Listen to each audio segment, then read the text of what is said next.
दिनै गिबि खेबनि थाखाय जोंनि बिटिआर ओनसोलाव 10 लाख बिफां फुलि गायनानै गिनिस रेकर्ड खालामनाय मोनसे हाबाफारि लादोंमोन आरो बियो आसामनि बयजोंबो मानिजानाय मानगोनां chief minister doctor Himanta Biswa Sharma बिथांनि अमृत बृक्ष आन्दलन होननानै मोनसे हाबाफारि फोसावदोंमोन।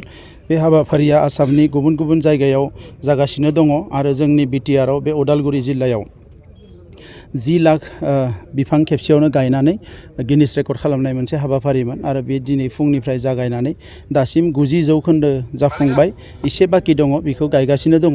आं सान्दों जे जि गिनिस रेकर्ड आगोलाव दङमोन 24 घन्टायाव 8,30,000 बिफां गायनाय, बे रेकर्डखौ ब्रेक खालामगोन आरो गोदान मोनसे रेकर्ड सोरजिनायाव बियो जाफुंसार जागोन आरो बेजों लोगोसे बिटिआर ओनसोला मुलुगाव बयजोंबो मिथिजानाय बे हाबाफारिनि गेजेरजों मिथिजागोन होननानै आं मिजिंथिदों। बिनि थाखाय जों अलरेडि प्रिपारेशना माखासे जालांबाय।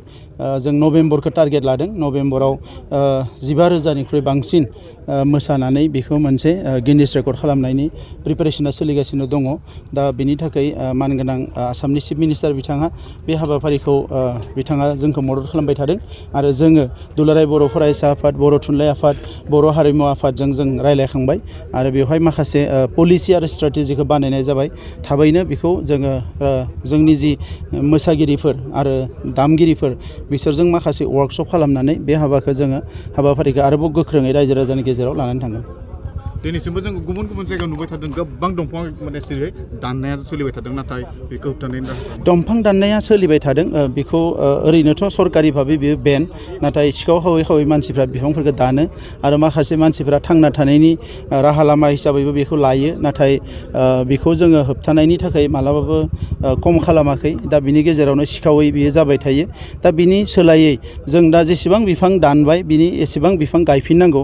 दा बिनिखायनो दाननायजों लोगोसे गायनाय हाबाफारियाबो जागायबाय।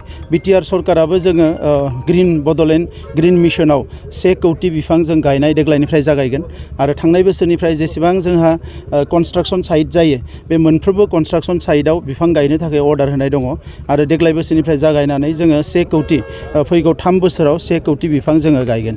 आरो गामि ओनसोलावबो जों नुबाय दं गोबां काट सिंखावनाय जि मेसिन बेफोर इलिगेलि सोलिगासिनो दं। बिनि सायावथ' बेन दङ, नाथाय सिखावै माखासे खालामबाय थायो। आरोबाव बेखौ जोङो गोख्रोङै बन्द' खालामनो नाजागोन। दा माखासे जायफोर बिफां न'आव मानसिफ्रा गायनाय बिफां बेफोरखौ दाननो हायो, नाथाय माखासे जायफोर बेन बेफोरखौबो सिखावै दानो। दा बेफोर हाबाफारिफ्रा इलिगेलि जाबाय थायो, बेखौ जोङो बन्द' खालामनो थाखाय आरोबाव गोख्रोङै जोङो हाबा मावगोन। नैबे ओनसोलखौ नायोब्ला दंफां गायनायनि समा एसे उन जाबाय। बिनि थाखाय प्राय 250 भलेन्टियार्स, नैबे लकेल NGO आरो फरेस्ट डिपार्टमेन्ट, गाबोननिफ्रायनो 250 भलेन्टियारा कन्टिनिउ बेवहाय दै होनाय, जोथोन लानाय, बिनि थाखाय हाबाफारियाव लागायनो थाखाय अलरेडि पलिसि लाखाबाय आरो बिथांमोना फैगौ मास मोनसे, मास मोननै कन्टिनिउ बे बिफांफोरखौ जोथोन लाबाय थागोन।